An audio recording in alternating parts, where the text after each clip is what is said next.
नमस्कार, स्वागत है आपका संगठन भारत न्यूज में और मैं हूं आपके साथ शालिनी। आइए बढ़ते हैं आज की बड़ी खबर की। विरोध उनका काम, विकास हमारी प्राथमिकता। फतेहपुर में ब्रजेश पाठक का सशक्त संदेश। यूपी के फतेहपुर जिले के ललौनी क्षेत्र के ग्राम हिम्मतपुर में मेरा गांव मेरा तीर्थ कार्यक्रम के तहत आयोजित समारोह में उप मुख्यमंत्री ब्रजेश पाठक शामिल हुए। इस दौरान उन्होंने नागेश्वर धाम आश्रम का लोकार्पण किया और प्रतिभा सम्मान समारोह में मुख्य अतिथि के रूप में प्रतिभाशाली लोगों को सम्मानित किया। डिप्टी सीएम ने मंच से गांव की मिट्टी से जुड़ने का संदेश देते हुए कहा कि ऐसे कार्यक्रम हमारी सांस्कृतिक जड़ों को मजबूत करते हैं। सर, वर्ष 2003 में भी हुआ था। एसआईआर को लेकर यदि कोई नोटिस जारी होती है तो उसका प्रमाण पत्र चुनाव आयोग को देना होगा। बजट पर बड़ा बयान। प्रदेश और केंद्र सरकार के बजट को लेकर उन्होंने कहा कि यह महिलाओं और देश हित को ध्यान में रखकर लाया गया बजट है। आने वाले समय में प्रदेश के प्रत्येक जिले में ट्रामा सेंटर बनाए जाएंगे, जिससे आम जनता को बेहतर स्वास्थ्य सुविधाएं मिलेंगी। वहीं राहुल गांधी के बयान पर प्रतिक्रिया देते हुए डिप्टी सीएम ने कहा कि विरोध करना उनका काम है, लेकिन सरकार विकास के रास्ते पर आगे बढ़ रही है। उत्तर प्रदेश के फतेहपुर जिले से चमन इरफान की रिपोर्ट। जी, बहुत ही वरिष्ठ है और हमारे अभिभावक है। उन्होंने अपने पैतृक गांव में मेरा गांव मेरा तीर्थ कार्यक्रम का आयोजन किया था। इसमें उन्होंने अपने जीवन भर में धनराशि संचित की थी। एक बड़े आश्रम का निर्माण कराया है। ये तीर्थ स्थल तरह डेवलप हो रहा है। एक भव्य मंदिर बनाया गया है, प्रांगण बनाया गया है, कई कमरे हैं, बरामदे हैं। तो गाँव के जो रीति रिवाज के कार्यक्रम है यहाँ पर व्यवस्थित ढंग से हो सकेंगे। अतिथियों को ठहरने की पूरी व्यवस्था है और ये अद्भुत कार्यक्रम है। मेरा गांव मेरा तीर्थ, ये अद्भुत कार्यक्रम है। मैं पूरे प्रदेश वासियों से अपील करता हूं कि सब लोग जो पढ़े लिख करके बाहर जा करके कुछ बड़े आदमी बन गए हैं, कुछ बड़े पदों पर चले गए, सबको अपने गांव में ऐसे कार्यक्रम करना चाहिए। मेरा गांव मेरा तीर्थ कार्यक्रम करना चाहिए और डॉक्टर घनश्याम अग्नोत्री जी से सबको सीख लेनी चाहिए। मैं कार्यक्रम के सफल आयोजन के लिए डॉक्टर घनश्याम अग्नोत्री जी को बहुत बहुत अभिनंदन करता हूं, बधाइयां देता हूं।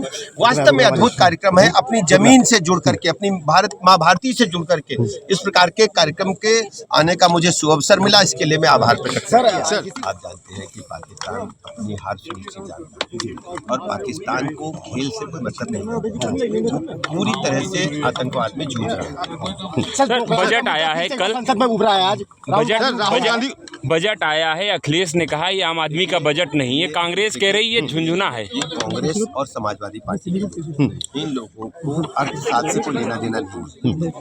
ये केंद्रीय बजट देश की अर्थव्यवस्था को मजबूती देने वाला है, देश को आगे बढ़ाना है, इंफ्रास्ट्रक्चर को मजबूती देगा और स्थायीकरण, विकसित भारत के संकल्प को पूरे करने वाला बजट है ये। आप देखेंगे उत्तर प्रदेश को 2 नए रेल कॉरिडोर मिले हैं। ये मैं कह सकता हूं कि जो लोगों की बड़ी वर्षों से आकांक्षा थी वो पूरी हुई है। जो हमें हाई स्पीड ट्रेन मिली है, हमको हर जिले में नए ट्रामा सेंटर बनने जा रहे हैं। इसके अलावा जो कौशल विकास है उसके माध्यम से सबसे बड़ी बात है, जो कामकाजी हमारी बहनें महिलाएं हैं, हर जिला स्तर पर एक कामकाजी महिलाओं के लिए गर्ल्स हॉस्टल भी बनने जा रहा है और उत्तर प्रदेश को लिए तो खजाना खोलने का काम केंद्र की सरकार ने किया। जी सर, जिस तरीके से एसआईआर को लेकर के आप लोगों के द्वारा कहा गया कि एसआईआर से लोगों को बेनिफिट मिलेगा, लेकिन एसआईआर में अब लोगों के घर नोटिस पहुंचने लगी है और उसको लेकर के किस तरीके देख रहे हैं? एसआईआर कोई पहली बार नहीं हो रहा है, कई बार हो चुका आज़ादी की बात, और अपने यहाँ 2002-03 में हुआ था।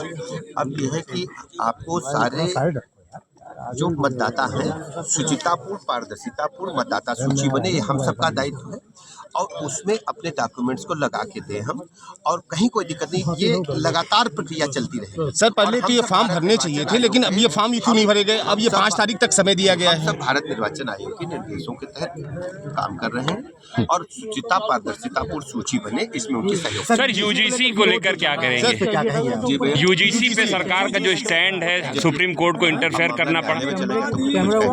नहीं सर, यूजीसी लागू होना चाहिए। मामला है आपके आने से और कोई बात बहुआ नगर पंचायत में, बहुआ सीएससी में आपको आने के पहले सरकारी दवाइयाँ जलाई गई, उसका वीडियो भी कुछ अगर गलत हुआ है उसमें कार्रवाई होगी। हम किसी को नहीं छोड़ना चाहते हैं।